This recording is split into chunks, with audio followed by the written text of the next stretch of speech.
আমি ডাক্তার অনুপ কুমার মঙ্গল, এখানকার consultant paediatrician এবং নিওনাটোলজিস্ট।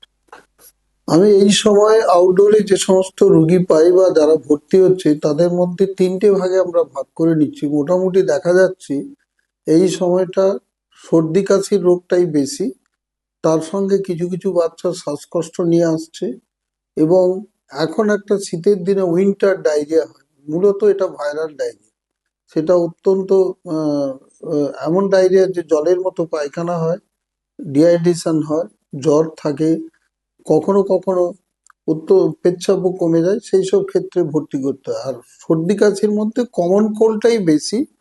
কমন সর্দি আর একটা কন্টিনিউ নেজাল কনজেশন, জ্বর, সামান্য কাশি এগুলো থাকে, সেক্ষেত্রে কমন মেডিসিনস দিয়ে আমরা ট্রিটমেন্ট করি। আর কিছু কিছু বাচ্চার এই সময় যেগুলো কাশি টান বা টানের রোগ থাকে সেগুলো ট্রিগার করে, এই সময় ভাইরাল ইয়েটা বেশি হয় এবং তার জন্য ট্রিগার করে। তাতে শ্বাসকষ্ট বা এই ধরনের রোগী বেশি আছে, তাকে আমরা ব্রঙ্কিওলাইটিস বলি।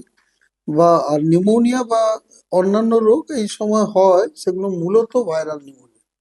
এই হচ্ছে এখনকার মোটামুটি পরিস্থিতি।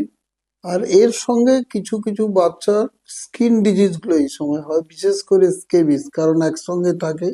একজনের বড়দের হলে সঙ্গে সঙ্গে বাচ্চাদের সমস্ত ছড়িয়ে যায়। সুতরাং চামড়ার রোগ বলতে এই সময় আমরা বেশি করে স্কিন ডিজিজ পাই এবং কিছু কিছু ডার্মাটাইটিস, যেগুলো স্কিনের এক্সিমেটাস ডার্মাটাইটিস এই সময় কিছু কিছু হয়, সেগুলো আমরা দেখতে পাই। মূলত এই কটা রোগ এখন আমরা চিকিৎসা করছি। এছাড়াও সমস্ত ধরনের রোগ সবসময়ই থাকে, সেগুলো আলাদা কথা, কিন্তু উইন্টারকে বেস করে মূলত এই ধরনের রোগগুলোই বেশি হয়। আমি যেটা বললাম, মূলত সর্দি কাশির যে রোগ, সাধারণ সর্দি কাশি জ্বর হলে বাবা মাদের আতঙ্ক হওয়ার একদম কোনো কারণ নেই, কারণ এই জ্বর ভাইরাস জ্বর 2-3 দিন থাকবে, 3-4 দিন থাকে। তারা বলছেন যে প্যারাসিটামল খেয়ে কমছে না, আমি কি করব, কোনো আতঙ্ক বা ভয় পাওয়ার দরকার নেই। আস্তে আস্তে জ্বর কমে যাবে, শুধু প্যারাসিটামল আর কমন কোল্ডের কিছু ওষুধ বা হোমমেড রেমেডিস যেগুলো আছে সেগুলো একটু, যেমন আদা, তুলসী, মধুর এগুলো রস, আর কিছু কিছু কমন মেডিসিনস আমরা সর্দি কাশির আর নাকের ড্রপ, মূলত স্যালাইন ওয়াটার নেজাল ড্রপস ব্যবহার করি। আর যেগুলো একটু টানের রোগ যেগুলো বেড়ে যায় সেগুলোকে আমরা মূলত ইনহেলার দিয়ে থাকি। আমরা আগে থেকে হয়তো বাচ্চাটা ইনহেলার পাচ্ছে, সেটাও এত আতঙ্কিত হওয়ার কোনো কারণ নেই। আমরা খুব বেশি বাড়াবাড়ি হলে হয়তো নেবুলাইজার দেবো। আর যখন নেবুলাইজার কন্ট্রোল হচ্ছে না, তখন আমরা ভর্তি করে তার অক্সিজেন স্যাচুরেশন বা এগুলো দেখার পর চিকিৎসা। তবে মেজরিটি ক্ষেত্রে সেরে যায় সবাই, মানে এই সময়টা খুব যে একটা আতঙ্কিত হওয়ার কারণ আছে।